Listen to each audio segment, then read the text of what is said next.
Oi, tchutchucos e tchutchucas da Fábio, sejam bem-vindos a mais um vídeo nesse canal. Hoje eu vou falar de propósito. Hoje eu vou falar de olhar além, eu vou falar de disciplina, eu vou falar de saber o que você está fazendo. E eu vou falar disso usando como exemplo a minha maternidade. Por quê? Bertotti está isolado, quarentena, estou com as crianças e pedi ajuda da minha irmã. Falei, vem ficar comigo porque eu tenho um monte de coisa para entregar, eu tenho muito trabalho para fazer, eu preciso de ajuda com as crianças. Ela prontamente veio. E daí, lá pelo quinto, sexto dia, aqui com a gente, ela, no final do dia, ela falou assim, nossa, é muito cansativo, Tata, sua vida é muito exaustiva. Eu tava gravando, era 11 horas da noite, tava lá maquiada, plena, gravando. E a Tata tem tido muitos pesadelos, então eu tô acordando muito à noite. E ela falou assim, mas sabe por que é cansativa? Porque você decidiu fazer desse jeito. Porque se você deixasse na televisão como todo mundo, se você botasse na escola com 1 ano igual todo mundo, aí eu comecei a rir já, porque eu já sabia o que vinha na frente, eu já sabia qual era o raciocínio. Ela, se você largasse na TV, se você desse umas palmadas, ia ser fácil. E ela mesmo riu, porque ela estava sendo irônica. Porque ela entende o modelo de educação que nós resolvemos adotar com as crianças, uma educação mais atenta, consciente, focada no positivo, mas tendo em vista que eu sou a guia, eu e o pai somos os guias. E por que eu tô falando isso? Vira e mexe, vocês me pedem para falar sobre a disciplina, sobre o modelo de educação. Eu ainda quero fazer uma palestra, se vocês acham que é importante, deixa eu saber aqui nos comentários.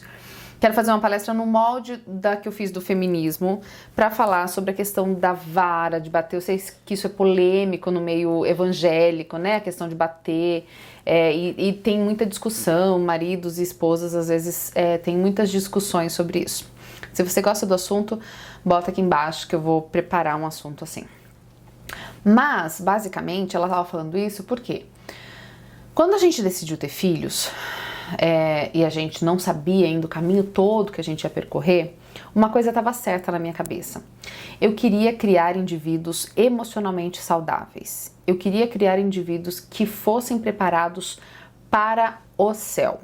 Se você não acredita em Deus, se você não crê em nada disso, tá tudo bem. Eu tô te contando como é que é a minha realidade, o que eu tive em mente a respeito disso.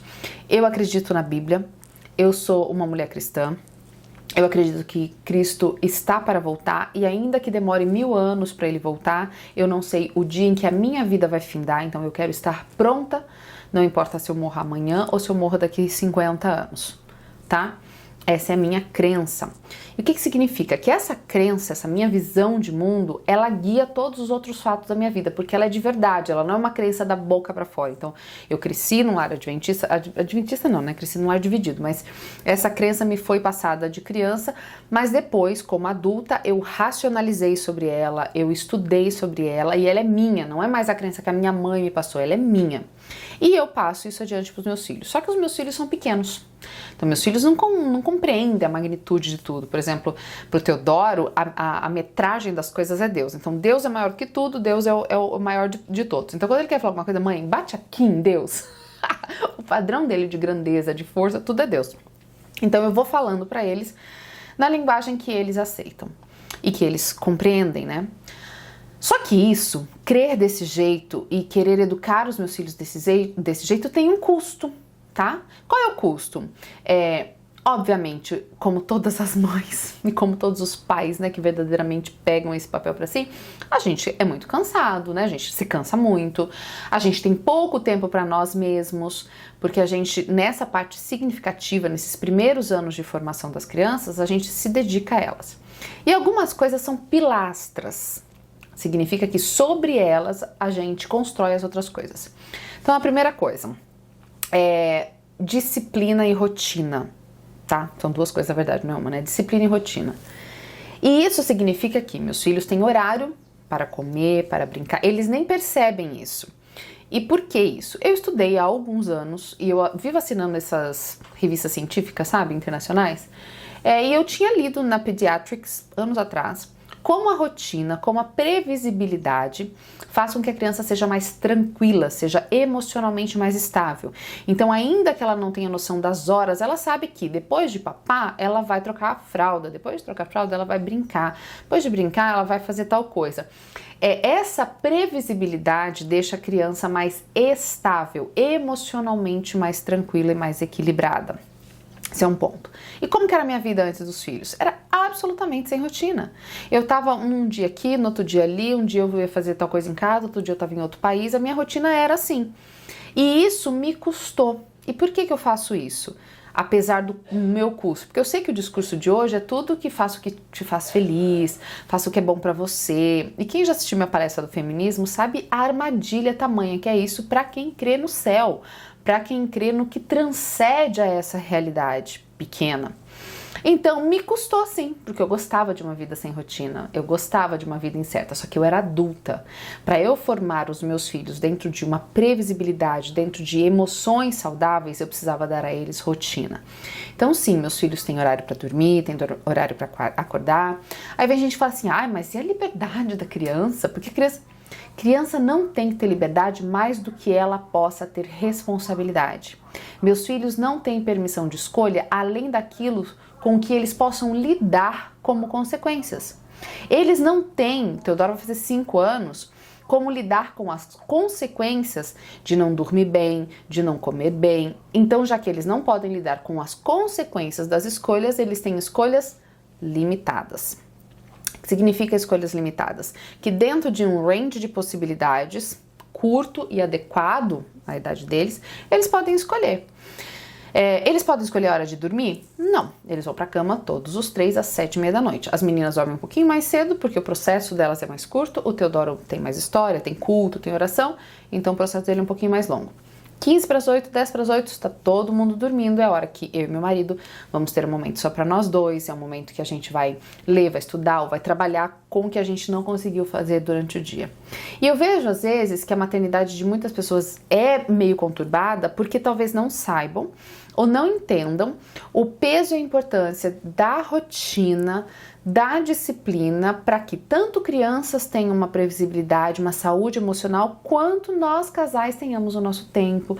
A gente tem como saber, eu posso marcar aula, eu tenho uma pós-graduação, eu posso marcar aula às 8 da noite, porque eu sei que meus filhos vão estar dormindo. Disciplina, que é o outro ponto que eu falei. A disciplina significa que ela sabe quais são as regras da casa, ela sabe quais são os limites. Mas sabe, eles vão obedecer sempre? Claro que não. Eles são crianças e eles vão estar sempre testando os limites. Justamente por isso é que existem os limites. Eles sabem, por exemplo, que não podem subir na mesa. Eles querem subir na mesa? Sim, eles querem subir na mesa. E a gente vai deixar de vez em quando? Não, a gente vai deixar nunca. Por quê? Porque aquilo é um limite estabelecido, é uma lei clara que foi dada a todos. Então, a disciplina, ela vem de leis claras e que as crianças possam cumprir. Eu não vou dar regras, eu não vou dar ordens que eles não consigam cumprir e assim eles se acostumem a desobedecer por dar essa desculpa da impossibilidade, da incapacidade. Não. Então as regras são claras e eles podem obedecer, eles têm capacidade de obedecer. E quando as regras são claras, toda a casa concorda, marido, papai, mamãe são uma autoridade só, existe outro ponto, que é a unidade de autoridade. Então, eu e meu marido, a gente discorda em alguns pontos, daí a gente senta e conversa, mas nunca na frente da criança. Para o Teodoro, para as meninas, tá fechado. Se mamãe disse não, papai disse não, acabou. Não tem papai disse não, mamãe vai dizer sim. Acabou. Às vezes eu pergunto, papai, você deixou? Sim, deixei. Ok, papai deixou, então estamos juntos. Essa unidade de autoridade faz com que a criança entenda exatamente qual é o lugar dela na casa, que é o de obediência. Eu sei que nesse cenário em que as crianças são pequenos deuses, mas a criança, ela tem que entender que ela tem voz ativa. Não, ela não tem voz ativa, ela tem participação e importância. Mas enquanto ela é não só sustentada, mas ela é protegida, ela é cuidada nesse sistema, ela precisa ter claro, e isso ajuda muito ela na ansiedade e tudo mais, ela precisa ter claro que papai e mamãe são as autoridades dessa casa. Papai e mamãe é que disciplinam. Muitas vezes eu sou questionada, meu marido também, pelo fato da gente não bater nas crianças. Tem gente que ainda faz aposta, né? Porque agora ainda tem 5, deixa chegar com 7, com 10, vai ver só se não vai ter que dar sentadas. talvez realmente eu morda a minha própria língua. Eu acho difícil. Por quê? Porque a minha decisão, a nossa decisão de não bater, ela tá baseada em deixar claras as regras e nos fortalecer emocionalmente. Como que a gente se fortalece emocionalmente? Primeiro, a gente estuda. A gente estudou muito para ter maturidade emocional. Segundo, a gente estuda o que está acontecendo com as nossas crianças. A maioria de nós, gente, dá para dizer quase 100%. Quem é que foi incentivado a estudar sobre as emoções, sobre desenvolvimento cerebral? Nenhum de nós. Quando eu estudo, eu sei o que está acontecendo com o cérebro da minha criança. Por exemplo, a Tatá, ela está passando por aquilo que os especialistas chamam de terrible 2, terríveis 2 anos. O que é isso? Eu não gosto muito desses rótulos que a gente vai dando para as crianças, sabe? Porque eu acho que a gente limita a criança a uma circunstância que tem a ver com o seu desenvolvimento. Mas enfim, para todo mundo entender, os terríveis 2 anos. Theo também teve. Titi tá passando ainda sem grandes sinais. A criança, ela dá um pânico, o cérebro dela entra literalmente em curto-circuito quando alguma coisa sai contra o que ela estava prevendo. Então, ela está indo naquele caminho e com a boneca no colo. A irmã vai lá e tira a boneca dela. Ela fica tão frustrada, ela fica tão nervosa com aquilo, que o cérebro dela dá um pânico mesmo, assim, ela não sabe como reagir. Vem aquela avalanche de emoções e ela fica extremamente irritada, ela não sabe se dominar. Gente, eu e você temos dificuldade, às vezes, de lidar com as nossas emoções, e olha que o nosso cérebro amadurece lá pelos 25, 26 anos. Imagina minha filha com 2 aninhos. Ela tem um ataque de raiva, ela se joga no chão, ela tá literalmente entrando em curto-circuito. Aí, eu vou bater nela nessa hora, eu vou ter raiva dela nessa hora, eu vou achar que ela é uma mimadinha que tá tentando me dominar. Não, eu sei o que tá acontecendo com ela, então eu vou acalmá-la, eu vou ser a autoridade que a conduz para um lugar de calma, de equilíbrio emocional. Segundo ponto, e conhecendo, né, o que acontece com as crianças em relação a isso, eu vou saber que não é comigo, não é uma afronta. Ela não tá afrontando a minha autoridade, sabe? Porque muitas vezes, na lida com as crianças, a gente acha que é sempre tudo muito pessoal. Ela tá debochando da minha cara, ela tá me fazendo palhaça, ela não tem uns negócios assim? E daí o que os pais fazem? Dele. Mas não resolveu o problema, porque você só está revidando com violência uma ação que não é pessoal. Então, claro, não deixar as crianças... Por exemplo, nesse momento que eu estou gravando aqui no escritório, eu tô olhando ali, os 3 estão com a minha irmã e com a Maíra no tanque de areia. O Teodoro tá no tanque de areia, as meninas, uma tá no balanço. E eu tô tentando trepar o negócio que é alto, assim, de fazer com a mão, porque ela vê o Theo fazendo.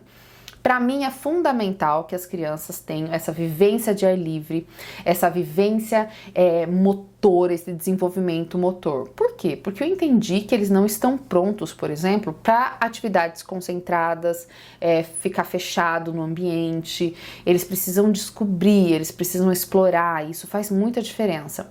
Só que para isso eu preciso de ajuda, ou eu preciso estar lá e não trabalhar, no nosso caso, eu preciso trabalhar, ainda que eu trabalhe poucas horas por dia, e daí eu trabalho à noite para compensar, eu preciso trabalhar. Então, como é que eu proporciono isso para as minhas crianças, sem botar elas na frente da televisão, sem deixá-las fechadas?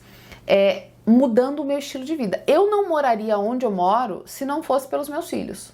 Não moraria. Provavelmente estaria em Londres essa hora. Não moraria. Mas eu acredito nisso, eu olho para isso aqui e eu vejo the big picture, sabe? Eu vejo a grande questão, eu vejo para onde é que eu tô indo.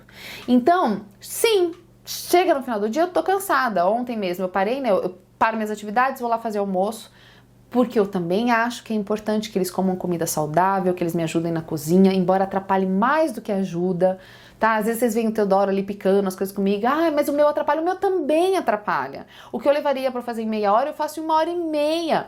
Mas eu quero que ele veja de onde que vem a comida, como que se prepara, que dá trabalho, que eu estou sim me dedicando a eles. Eu quero que eles tenham consciência do processo de vida deles. E daí, no final do dia ontem, maquiada, às 11h30 da noite, a minha irmã falou assim, é porque você escolheu desse jeito.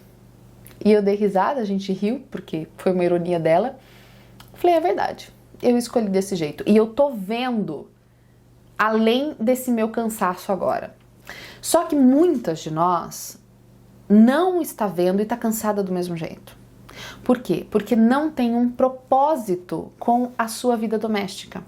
E quando eu falo propósito, gente, é porque eu sei como é que é parar, e eu parei algumas vezes, né, nos nascimentos das crianças, e a sensação de que tá todo mundo indo pra frente e você tá ficando.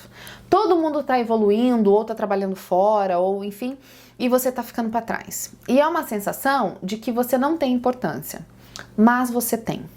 As mães que estão cuidando dos seus filhos em casa, elas não precisam se limitar intelectualmente. Elas não precisam ficar para trás em nada. Existe não só um ministério grandioso em cuidar da sua casa, como existe uma nobreza no que você está fazendo para os outros. E eu nem tô falando da questão de sacrifício, ai meu Deus, mãe Marte, não tem nada disso, eu nem acredito muito nesse negócio não. Eu acredito sim de você estar consciente do porquê você está fazendo isso. Porque cansar, todo mundo tá cansado. Todo mundo tá cansado, todo mundo exausto, gente. Essa é a vida essa é a vida de adultos. Trabalhar, cuidar, guiar, isso é a vida de adultos. Esperar não estar cansado como se fosse assim, mas é que eu queria que fosse desse jeito, e criar uma expectativa que é irreal, é que faz com que você fique frustrada. Porque você não alinha a expectativa com a realidade. Sabe? E às vezes você tá cansada por nada. Por quê? Porque você não tem nenhum propósito claro com o que você está fazendo. Não existe uma rotina na sua casa, não existe disciplina para os seus filhos. As duas indo correndo ali agora. E a minha irmã desesperada atrás dela para não cruzar a rua. Não existe um entendimento do que você está fazendo, não existe uma clareza no propósito, e você acha que só porque você está em casa ou porque você trabalha fora e fica pouco tempo com seu filho, você não precisa compreender tudo isso. Conhecimento é a nossa ponte de salvação nesse processo. Eu entendo como mãe, como mulher cristã, que sim, filhos são uma bênção de Deus, são uma herança do Senhor, e eu quero devolvê-los para Deus porque foi Deus quem me deu essas crianças gloriosas que eu amo. E eu quero fazer isso estando inteira. Eu não quero estar aos pedaços. A gente passa por fases na maternidade. O começo com os 3 foi muito difícil, né? Eu saltei de um filho para 3. Mas são fases. Essas fases passam e eu preciso estar consciente do que está acontecendo comigo. Por isso que eu digo para você, aprenda. Estude, você não precisa ficar para trás intelectualmente porque você está em casa, muito pelo contrário, você pode usar essa vantagem para se aperfeiçoar em relação ao que você está fazendo na tua família e com os teus filhos. Maternidade não é sinônimo de atraso, cuidar dos filhos não é sinônimo de ignorância. Lembre-se disso. Use de algumas ferramentas, vamos dizer assim, né, de algumas estratégias para que o seu dia a dia seja mais organizado, embora ele não vai ter descanso, mas você vai ter clareza do porquê você está fazendo, o que está fazendo. E quando você tem clareza, quando você tem propósito, você pode estar cansado, fisicamente, mentalmente, mas você está satisfeito, porque você sabe o que está fazendo e para onde é que você está indo, tá bom? Eu gosto de falar disso, devia falar mais, né? Eu vou falar um pouco disso, dessa minha rotina, de como a gente organiza a vida, dia 25 na live, tá? Na terça-feira. Então, bota uma roupa confortável, faz um chazinho, pega um papelzinho, caneta, que eu acho que eu posso te ajudar. Se você estiver precisando de mais dicas, de um outro olhar, eu posso te ajudar nisso, nessa live. Convide as amigas, mães ou não, pra gente se encontrar. Um beijo grande, que Deus te abençoe. Até o próximo vídeo. Tchau!